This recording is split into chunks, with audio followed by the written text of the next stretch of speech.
Olá, eu sou o Denis, estou ao lado do Dineu para uma série de vídeos a respeito do passe, e a gente tinha deixado para agora trabalhar a ideia a respeito da alimentação ou dos pré-requisitos que nós estávamos comentando do bom aplicador de passe, que é para aplicar o passe de maneira adequada. E deixamos a pergunta a respeito se tem algum tipo de contraindicação com relação a algum tipo de alimento. A gente não tinha comentado do excesso de alimentação, que acabava fazendo com que o corpo ficasse com a energia concentrada na digestão e que alguns alimentos poderiam dificultar esse processo, então poderiam ser evitados ou não nos momentos que antecedem a aplicação do passe. E eu perguntei para ele se tinha alguma coisa relacionada com relação à carne, que o movimento espírita às vezes tem um pouco desse mito a respeito de não poder comer carne no dia que vai aplicar o passe. O que você pensa a respeito, Dineu, disso? Tá, não existe só a respeito do dia da aplicação do passe, como no dia da reunião mediúnica, né? E a respeito, a primeira coisa que eu quero recordar é que Jesus disse, não é o que entra pela boca o que torna impuro o homem, mas o que sai, porque vem do coração, né? E os fariseus implicavam com Jesus imensamente, porque ele comia, porque ele bebia, ele se alimentava como toda a gente, ele participava de ocasiões felizes, então ele não tinha uma vida lúgubre, né? Uma vida austera, coberta de cinzas, ele era alguém feliz do jeito que era possível, que é possível ser na Terra.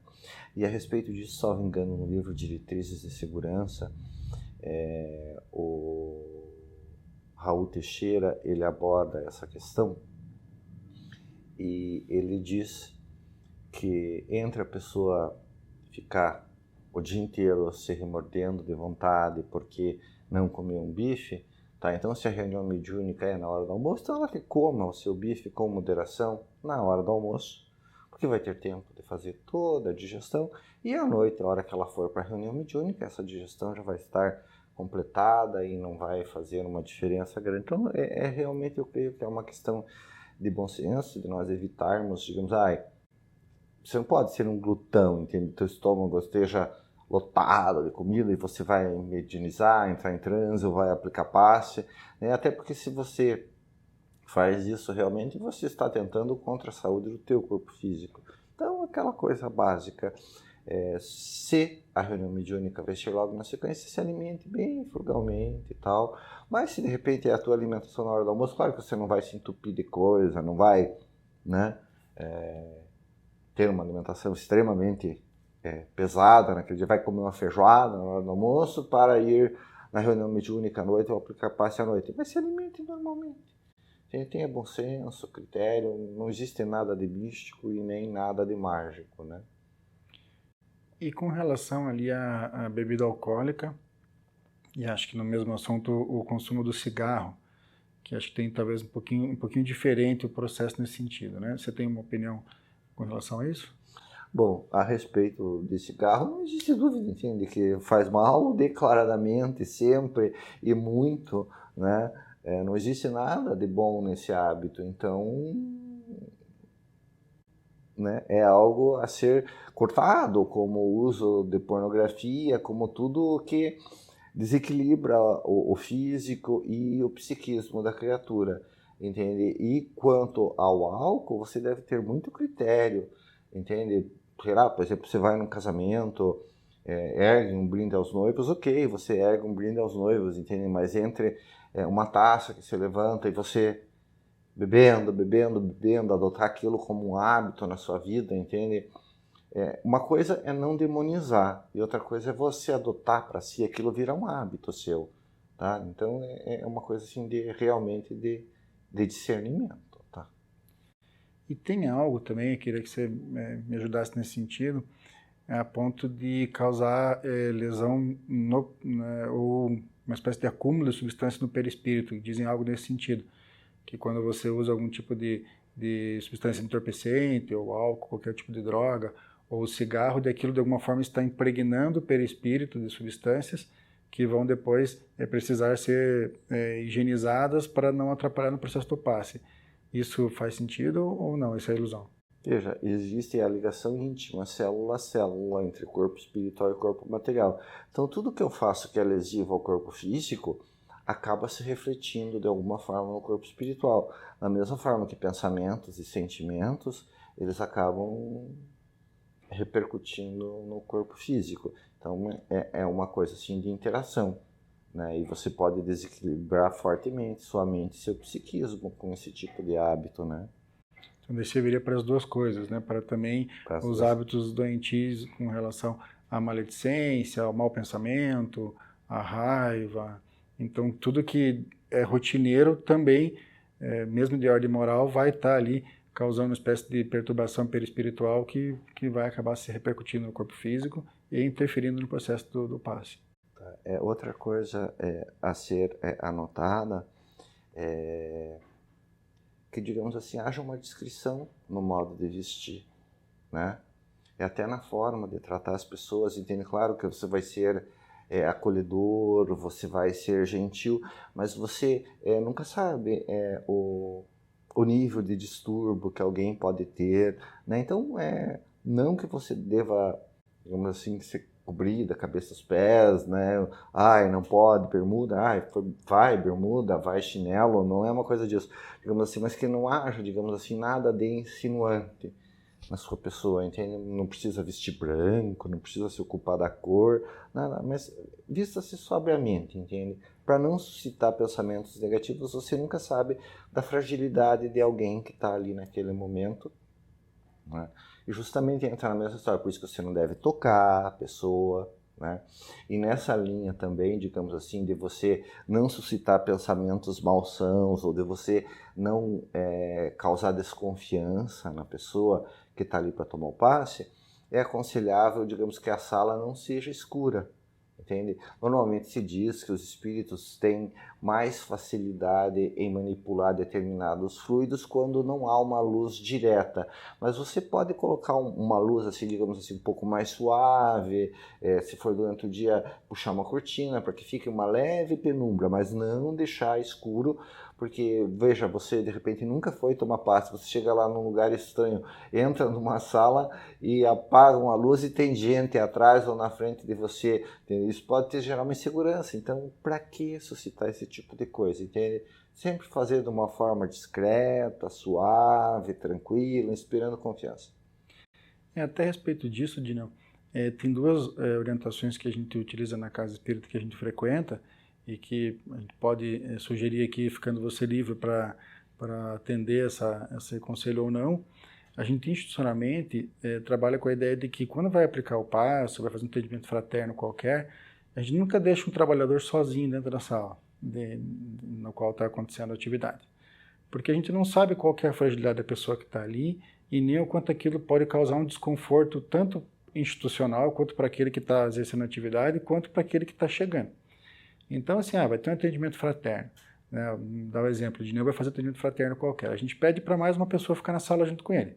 Porque às vezes a pessoa está fragilizada, você comenta algo, ela entende de um jeito que não foi exatamente como você comentou, ou entende como uma grosseria que você fez, ou uma indireta que você deu, ou algo que você falou não foi muito bem interpretado, e às vezes pode causar um desconforto de relação que é importante que a gente tenha alguém ali junto para que dê essa segurança para a pessoa. Então, imaginamos se de repente alguém vai conversar no atendimento fraterno, vai receber um passo porque está com um problema conjugal qualquer, e daí a pessoa vai conversar com ela e vai dizer assim, olha, né, dá uma sugestão, seja ela qualquer que seja, né, para que ela confie em Deus, para que as coisas vão ficar bem, enfim, dá um consolo qualquer. A gente não sabe como esse consolo vai ser recebido. A pessoa às vezes pode sair com a falsa ideia de, ele me deu um conselho de que eu me divorcie, ele me deu um conselho de que eu fique com aquela pessoa mesmo diante dessa dificuldade. E não foi isso que foi dito, mas foi isso que foi interpretado. Então, para que a gente, como a gente não sabe o que vai despertar no outro, que está ali no momento de fragilidade, é sempre uma maneira de proteger-se individualmente e institucionalmente, que a gente não fique sozinho na sala com essa pessoa.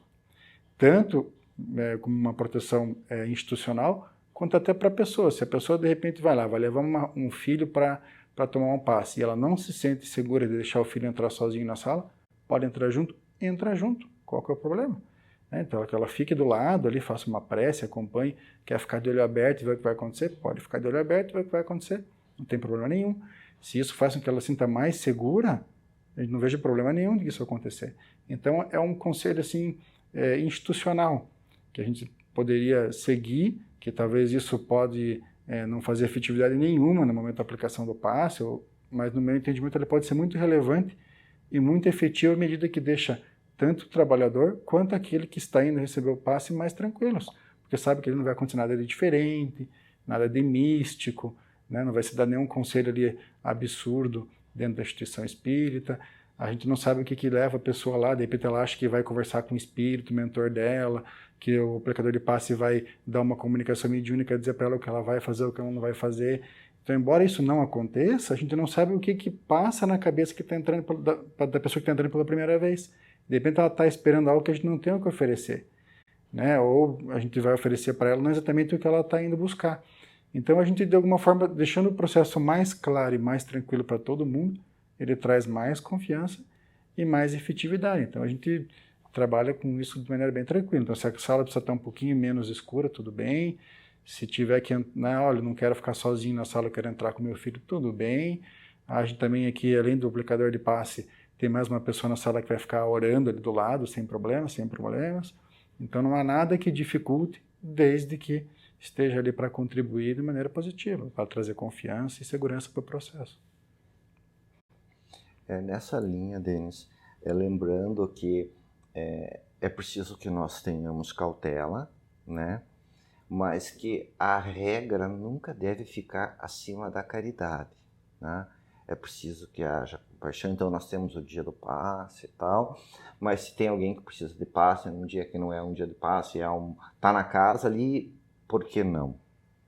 E nessa linha, eu recordo, a respeito do que você falou, que na própria instituição que nós dois frequentamos, mais uma vez ocorreu em dia que não era dia específico de passe, de pai que tinha filho, que entendeu que estava com algum problema, ou que a criança estava muito sobressaltada com alguma coisa, e pediu, Edneu, aplica um passe, né?